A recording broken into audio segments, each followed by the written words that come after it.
Would you mind giving a little introduction to how you came about your current interests in Torah Hmm. and Hebraic thought, and maybe a little bit of what you're doing and have done?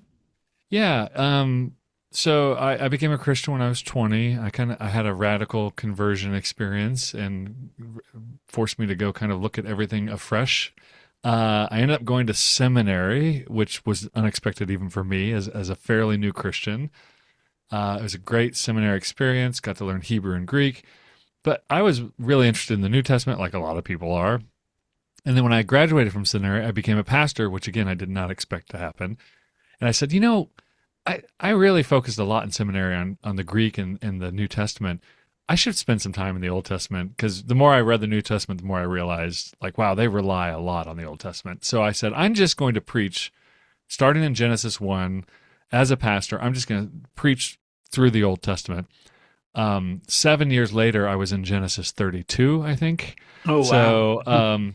And the more time I just spent in the Torah, the more I realized how sophisticated it was. At the same time, as soon as I finished seminary, I enrolled in another master's degree program in philosophy because I had all kinds of philosophical questions. Again, I wasn't raised in any kind of intellectual form of Christianity or anything like that. So I just had all kinds of questions. And as I was studying philosophy, analytic philosophy, I realized that the biblical authors were asking many of the same questions the philosophers are asking.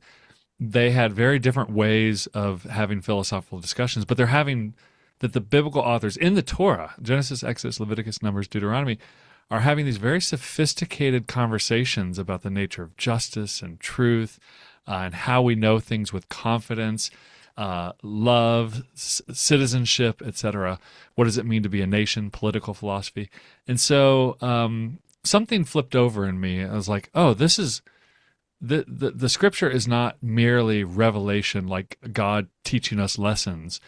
It's actually reasoning with us about what kind of people we're supposed to be, the nature of reality, etc., and very much of what we call philosophy today, the technical form of philosophy today.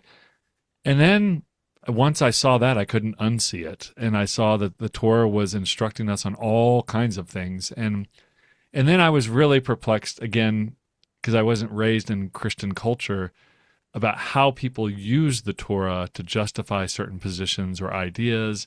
And then I kind of, by the time I did my PhD, I said, I just want to hear what the Torah has to say, listen to the conversation as it unfolds in Genesis, Exodus, Leviticus, Numbers, Deuteronomy, and then we can put that in conversation with other things. I don't want to have the conversation over here and then turn to the scripture and then cherry pick my ideas out of scripture.